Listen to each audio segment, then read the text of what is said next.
Hey guys, Tisha here, and we are back for another chapter read of Love Times 3.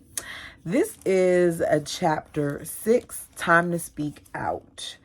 But little children are alive in Christ, even from the foundation of the world. This is from a word that I don't know how to pronounce. I think it's Moroni, Moroni, 812. Alina.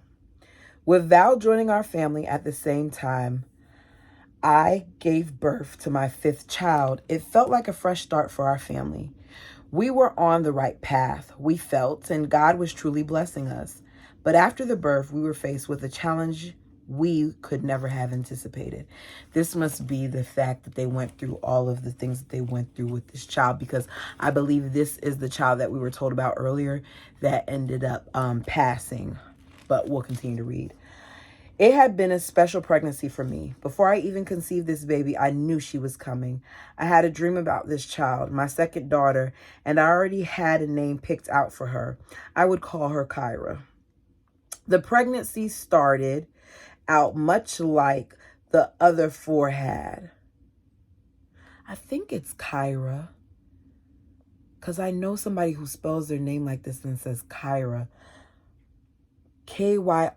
I hope I'm saying it right. If not, that's the spelling of the name. Anyways, let me get back. I had a little bit of morning sickness, a little fatigue. I craved prime rib and Caesar salad. I would go to the grocery store, get a bag of salad mix, pour on that good dressing, and eat the whole thing in one sitting. I developed diabetes after my 2nd pregnancy, so I diligently went for checkups and monitored my blood sugar, but wasn't having any problems. I felt great, and the months passed quickly. By October 6th, my due date, I was down to one outfit, a pink and black striped shirt and black stretch pants. I refused to buy any new clothing. This was going to be my uniform until she came.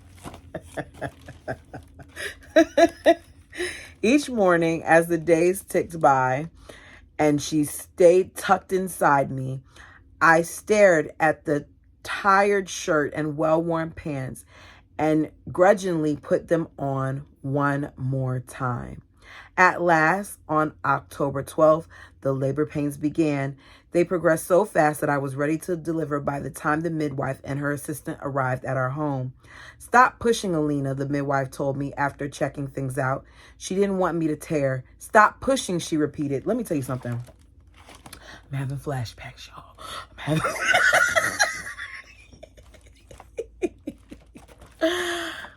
Being told not to push when all you want to do is push to hurry up and get that baby out to stop that pain is the hardest thing, in my opinion, to do.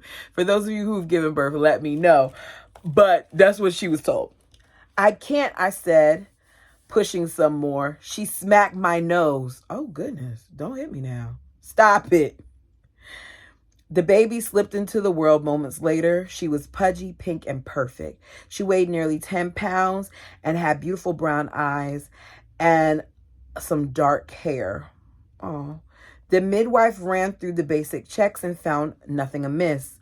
Kyra took to nursing easily, sweetly, inspecting the new faces around her.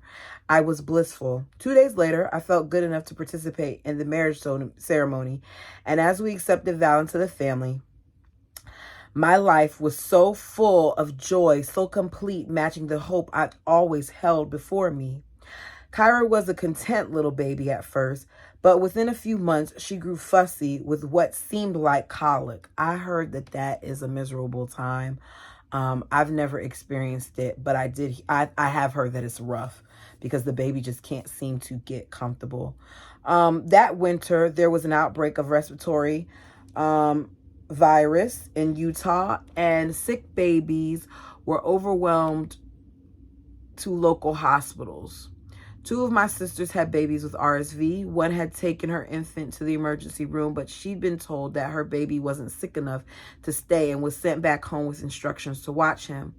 When my baby developed open congestion and a cough, I figured she had RSV too. We had 15 children at the time, and combating winter colds and bouts of the flu was just part of our routine. We didn't run to the family doctor for every little sniffle, and I thought I could get her through whatever was ailing her. Oh, goodness.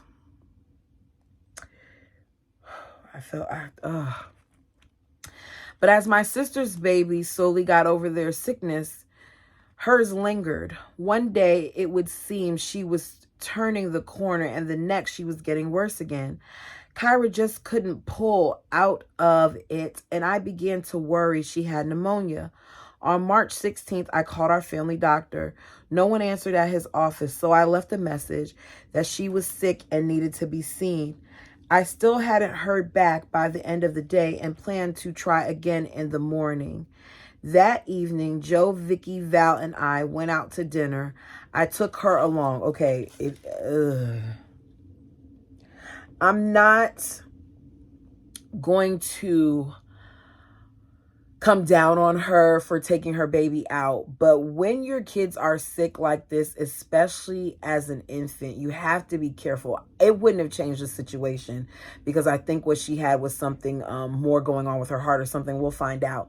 But don't take the baby out. Like, they should have waited and just did something at home with the adults and not done that, because the baby's sick, y'all. Like, as I said, I'm not trying to come down on her, and I'm not blaming her. I just feel like the baby was fresh. It hasn't even been a month.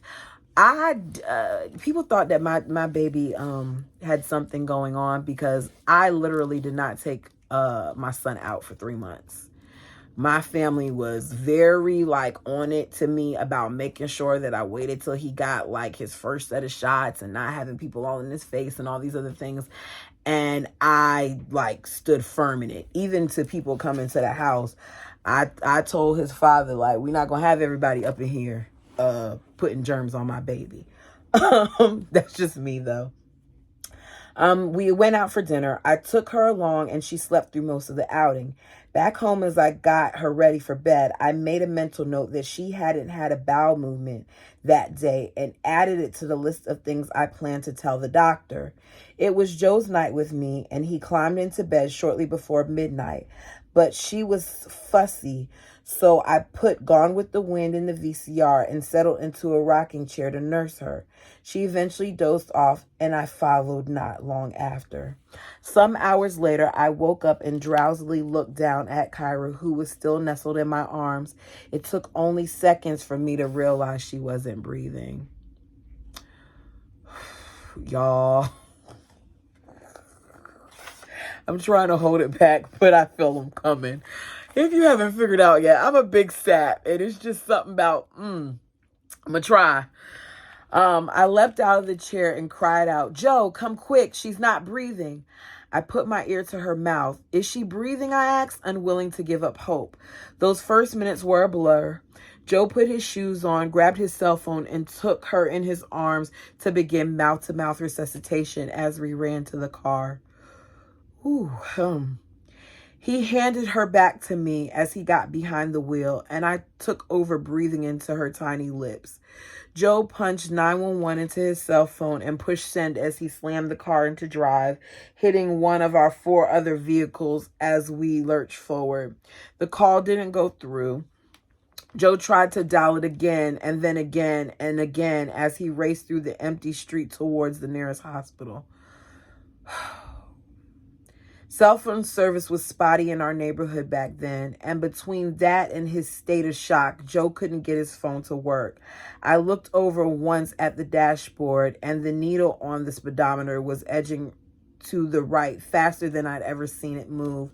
Joe ran every red light. I rocked her as I gave her little puffs of air, holding her upright because I thought it might help her breathe better. Once or twice, I was sure I saw her chest move.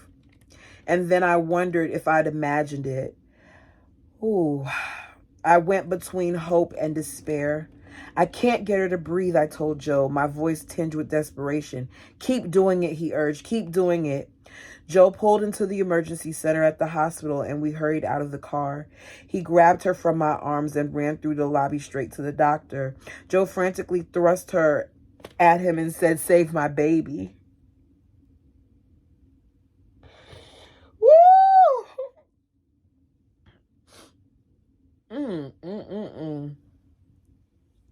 She's not breathing. Help us, I pleaded. The doctor glanced at me but didn't reply. I didn't want to acknowledge what I saw in his eyes. The doctor then placed her on this bed in a small room where a knot of staff quickly formed around her. I watched as they cut away her clothes and began to work on her. They tried to shock her heart into action. Once, maybe twice they tried, and then they stopped and looked at each other. A nurse came out of the room, walked over to me, and put her arm around my shoulders. "I'm so sorry," she said. I collapsed against Joe, who caught me. He was bawling. The nurse led us to a little room so that we could have some privacy. I sat stone still, sobbing, while Joe, his tears subsided for now, called Vicky and Val. "Get to the hospital," he said. "She's gone." "What do you mean gone?" Vicky's voice was so loud and panicky that I could hear it too. Joe couldn't bring himself to say more. He simply hung up. A nurse then called Joe out of the room. I didn't move, trying to quiet my anguished thoughts. How can I go on? How am I going to go home without my baby, without Kyra? I can't just leave her here. I turned my head slightly in the darkened room, and there, next to me, I saw a vision of Joe's father, who had died 6 years earlier. He was holding Kyra on his hip, and she was looking at me, waving goodbye. "Oh, Kyra, I can't believe you're leaving me like this," I thought for a brief moment as I took in that image. Peace filled me. I knew in my heart that she was okay, that her spirit lived, and that she, an innocent little baby, was on her way to heaven. A nurse, her eyes wet with tears, brought her to me, wrapped in a baby blanket, and told me I could hold her as long as I wanted. I rocked the little bundle back and forth, instinctively seeking to comfort her, as I often had, until Vicky and Val arrived. They wept as they took turns holding her before handing her back to me. After a while, the nurse came back. "Are you ready yet?" she asked. No, I wasn't ready. I would never be ready. I held her tighter. Joe joined us then. He put an arm around me and said, "We need to let her go." But I couldn't. Despite the earlier fleeting moment of acceptance, who would watch her? Who would hold her? Where would she be once I left? Would she be all alone? Finally, Joe said, "Let me take her." And then I had to give her up. Walking out of those hospital doors with empty arms was one of the hardest things I had ever done. Vicky and Val drove me home while Joe stayed behind to answer questions and fill out paperwork. I carried her car seat, spotted with her spit up into our house. A day earlier, I had a baby daughter to hold and to love. Now nothing. An empty car seat, clothes she'd never wear again, a baby blanket still infused with her scent. I curled into a ball on the couch, clutching her blanket to my nose, trying to grasp the horrible reality that my baby is gone. Oh, y'all. Woo-wee. Vicky and Val sat on either side, grieving with me. I was racked with guilt. Why had I allowed myself to fall asleep? How could this have happened? Why her? What did I miss? She was sick, but how could she have died? When Joe got home, I wanted to know only one thing. Why did she die? He didn't have an answer. Moments later, a Salt Lake County Sheriff deputy arrived at our house to question us about what happened. In a daze, we answered his questions, giving our ages, Kyra's date of birth, the names of our midwife and family doctor. The deputy wanted to know if Kyra was allergic to anything and whether I had eaten any seafood before nursing her to sleep. He wanted to see the blanket I had swaddled Kyra in as I cradled her in the rocking chair. I let him examine it and then quickly grabbed it back. The deputy was kind, his questions routine, but I noticed his eyes sweeping the house, taking in all of the people. Vicky, Val, and I were temporarily living separately in 2 trailers and an apartment on our property while we waited to move into a larger home that was being remodeled. But everyone had gathered at my home that morning. There was an autopsy, as required in cases of unexpected death. We learned the results just before Kyra's funeral. Kyra had been born with defects of a sort that sometimes don't show up for months. She had a heart abnormality, and her intestines were contorted, the ultimate cause of death. Had the defects been detected while she was still living, she would have needed surgery, though even that might not have been enough to save her. I tried to take some comfort in knowing she died peacefully in my arms without having to endure any of that trauma. Hundreds of people turned out to support us as we buried Kyra. Joe's uncle made her a tiny casket, and his aunt lined it with pink satin imprinted with roses. Vicky's mom made her gown, which was white and by coincidence had the same rose pattern as the casket's lining, and 3 pink rosebuds across the bodice. One of Joe's sisters sang Billy Joe's sweet song, Lullaby. Good night, my angel. Our hearts almost unbearably heavy, we laid Kyra to rest to her grandpa Darger. We were numb in the days that followed, stuck in a newly hallowed space in our lives. They buried this baby that was only a few weeks old.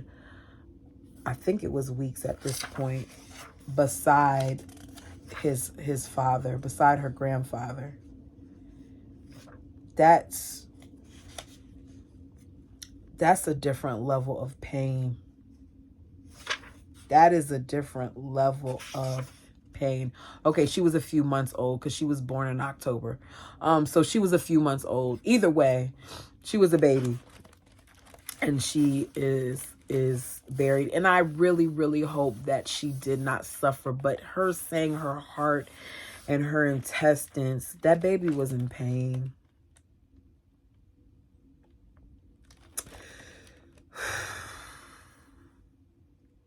I should have read this ahead of time. That baby was in pain. And those are the parts, you guys, that I struggle with when it comes to higher beings, is the suffering aspect of things. I know everything happens for a reason, but when you're talking about the loss of loved ones and this baby and all the calamity and all the things that we see, it's just a little harder to swallow that. And I'm reading this and I'm feeling so bad for this family because they lost a child and it was so unexpected, and to know that they tried to call the doctor, and I'm sure, me reading it, I'm having all these questions. I'm sure that had to be a lot for them. So we're numb in the days that followed, stuck in a newly hallowed space in our lives. I would sit with Vicky's 18-month-old son for hours, rocking and rocking, taking solace in holding his warm little body close to mine. Not long after the funeral, the deputy we met the day of Kyra's death called again. He had a few more questions and wanted to come by the house. Joe tried to assure me it was all routine, no big deal, but I felt a growing sense of alarm. So not only are they having to deal with this death that the autopsy showed why the death happened, but now they're going to be questioned even further by the police, more than likely because of their beliefs. During this visit, the deputy asked detailed questions about how long Kyra had been sick, the nature of the home or natural remedies we might have used to treat her, and why we hadn't called an ambulance that night. Was there any particular reason you didn't take her to a doctor sooner, he asked. Finances, fear. Then the deputy dropped a bomb. Some members of the committee reviewing Kyra's case are concerned you might be affiliated with the Darger polygamous family, he said. The state's child fatality review committee, which investigates the death of every child up to age 19, wanted to know whether money or reluctance to ask the state for help had been an obstacle in seeking medical care for her, he added. They want you to know services are available, the deputy said. For a moment, I could hardly breathe. I kept my eyes on Joe, who calmly told the deputy that we have had health insurance and that while his family had been involved in polygamy, it wasn't an issue for us. How else could Joe respond, giving our uncertainty about what the state might do if he told the truth?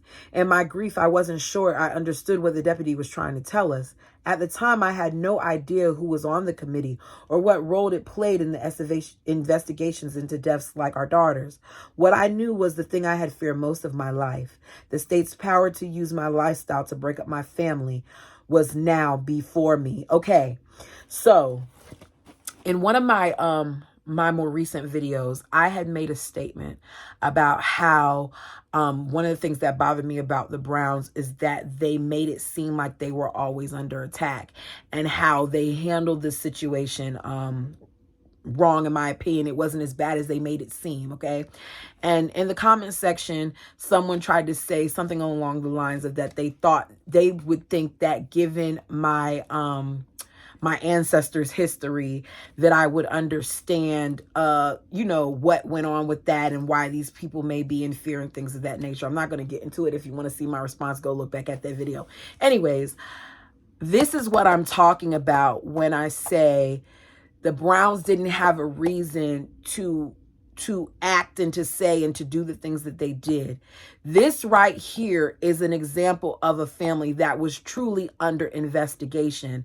At no point were the Browns approached like this by an official.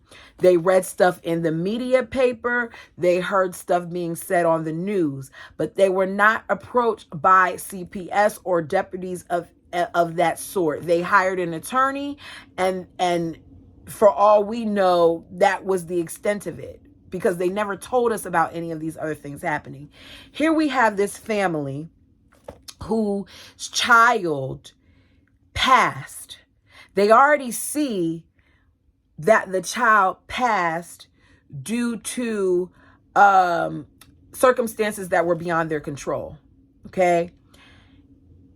They have insurance, but you know that they're associated with polygamists, or they're possibly polygamists, so you assume they don't.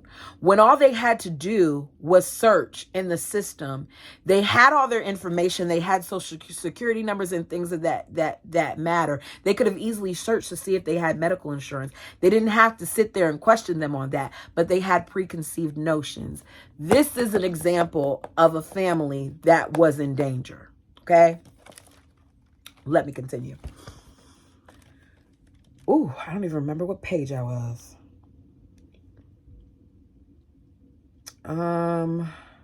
At the end of the visit, Joe asked the deputy what we should expect to happen next. The deputy said, as far as I'm concerned, this investigation is closed, but there's no telling what the state will do. I stared at him, confused. What did that mean? He was the state. His comment heightened my concern that there might be more trouble ahead. A grief nurse contacted me the next day to see how I was doing. I told her I had a lot of support and thought I was handling things pretty well, but she insisted on bringing some pamphlets to our house. I remember her first comment, "Boy, I had a hard time finding your place." She asked again how I was feeling and how our children were adjusting. As she left, she told me, "You seem okay. You've got a good support structure. Call if you need anything." I like to stay out of people's business as much as I can, but you know the government. There it was again, a hint that there was more to come. The next day, we were just leaving our home to go to a funeral for a friend's child, a boy who had died of cancer, when a vehicle pulled into our driveway. A woman got out and introduced herself as State Child Protective Services investigator, which further goes back to what I said about the Browns. They were never approached by CPS. I've said this several times in my reviews. She told us that a medical neglect investigation into Kyra's death was underway. hope it's Kyra. I really don't want to be saying her name wrong. It's either Kyra or Kira, and I don't mean any disrespect to that baby. I'm going to try to say she a lot because I feel like I'm not saying her name right, you guys. And as part of that, she wanted to interview our children. Joe told her she'd have to come back later. That's when I realized the grief counselor had come to mostly scope us out. Despite my increasing trepidation, I was shocked. I sat through the funeral for our friend's child in a daze. I believed with all my heart and soul that our daughter had gone straight to heaven, but that didn't automatically take away the ache in my heart. Now I feared that the state might be after the children I still had with me. That night, we learned that the investigator, unaware we were educating our children at home, had gone to the nearby elementary school and questioned all the children with the last name Darger. None of their parents had given permission for their children to be interviewed. The investigator had asked each child who his or her parents were, which is probably how she realized none of our children attended the school. Nevertheless, she continued with the interviews, asking the children if they knew our family, how many mothers there were, what kind of mother I was, what our children were like, and how we disciplined them. A reoccurring nightmare began to fill my nights. Fierce storms raged around our house, and as thunder and lightning cracked the sky, the door blew open to reveal an officer who swept in, grabbed all my children, and vanished into thin air. My days weren't much better. I was grieving for my daughter, but I had to be strong for my other children and do everything in my power to make sure they weren't taken from me. I was terrified. When we first met the investigator in our driveway, Joe had let her know that she would not be allowed to speak to our children alone. We had no idea what our rights were, but we knew we needed to figure them out as fast and be proactive in defending our family. The state legislature had recently created the post investigator of crimes within closed societies. That investigator, newly hired, had been dubbed the polygamy by the media, and he participated in investigations of other fundamentalist Mormon families we knew. I worried we might be next on his list. I was a wreck as I worked feverishly to keep my house spotless and my children freshly scrubbed and immaculately dressed with every hair perfectly combed in place.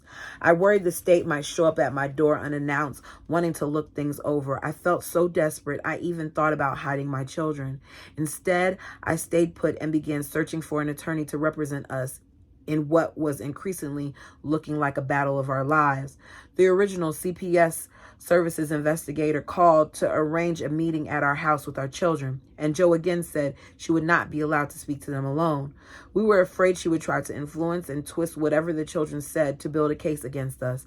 Joe asked the investigator to bring a deputy or some other third party along. Instead, the investigator agreed to let Joe stand outside the room and out of the children's view, where he could listen to her questions and their responses. That worked for us. The investigator came to the house as we set her up in a bedroom with our 3 oldest children. Our 2-year-old Ashton was too young to understand the seriousness of what was happening and raced in and out of the room and up and down the hallway. The investigator tried to put the children at ease with questions about what kinds of things they like to do and where they like to play. She then got more focused. Have your parents ever taken you to the doctor? Did you know Kyra was sick? What did your parents do when they found out Kyra was sick? How do your parents discipline you? Does anyone ever make you feel afraid? What happens when you fight? Our oldest child, Joseph, who was 10, gave a detailed answer to the last question. Lots of times my mom just makes us sit by each other until we work it out, he said. The investigator laughed. Joseph told her about his trip to the emergency room to get stitches after falling and cutting his brow, and about the timeouts I'd given him when he misbehaved. Our 5-year-old gave what was apparently a hilarious answer to one question based on how much laughter it drew from his siblings. When it was over, the investigator had one more question for Joe and me. She asked for the name of our midwife. I'll be in touch, she said, her face a mask that revealed nothing. The next day, I got another call from the investigator.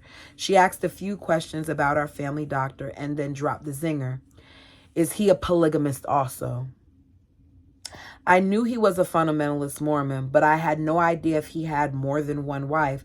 I don't know, I told the investigator. But I was freaked out by her question. What did the doctor's family structure have to do with our daughter's death? My worries about my own family redoubled because there could be no doubt now that polygamy was an issue. I was sobbing when I called Joe to describe the conversation. As we spoke, my phone kept beeping to indicate incoming calls.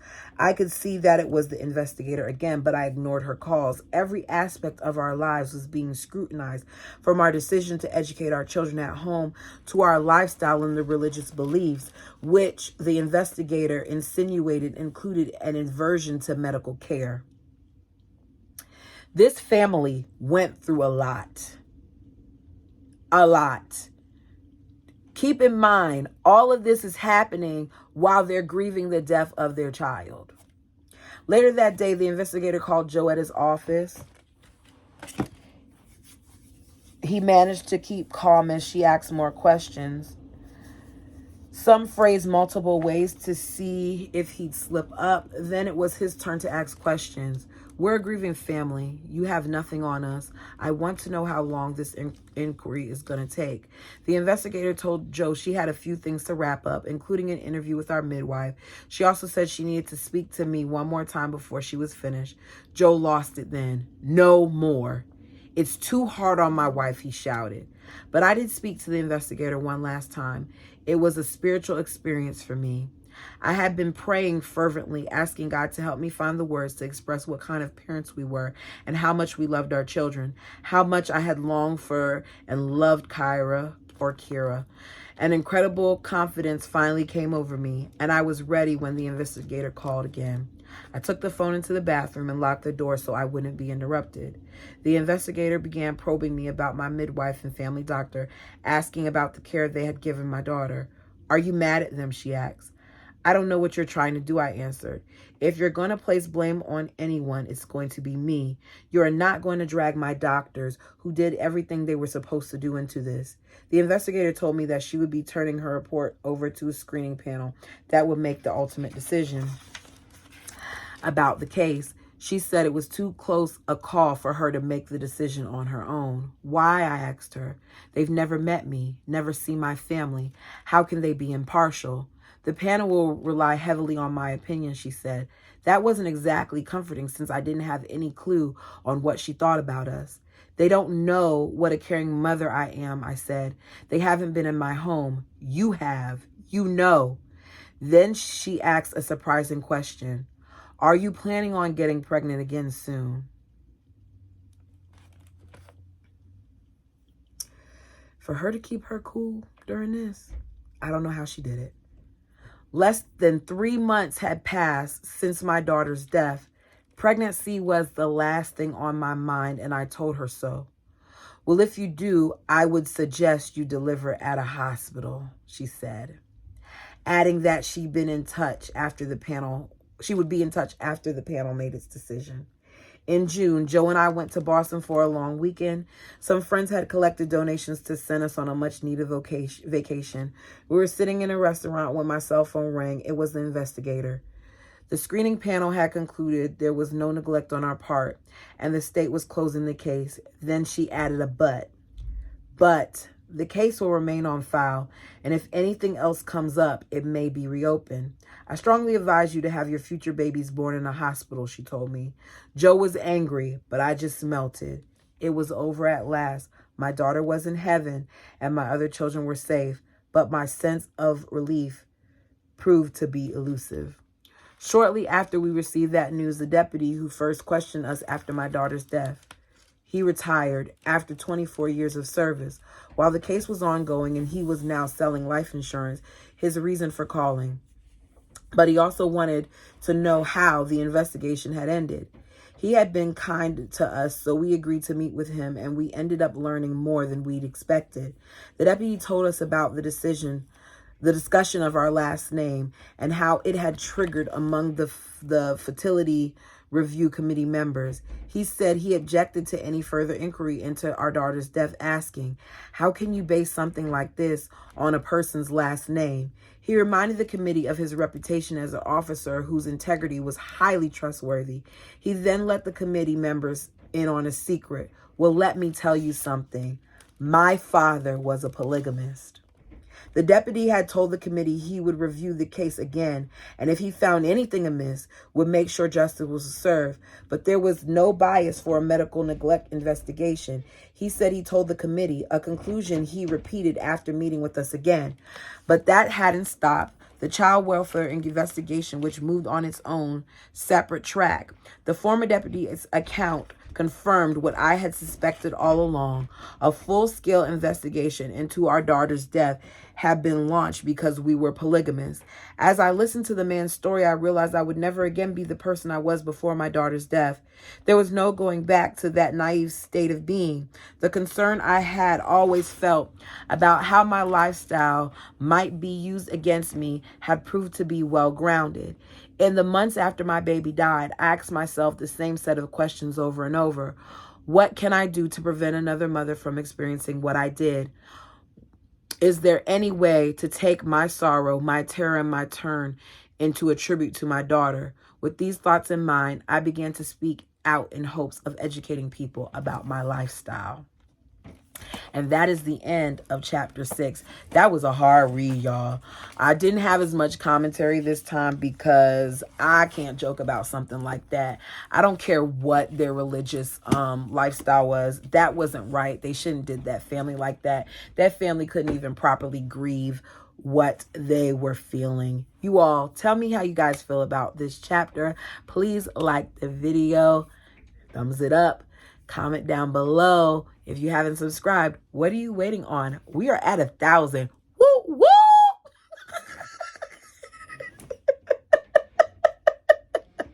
And we're gonna go even higher. Until next time.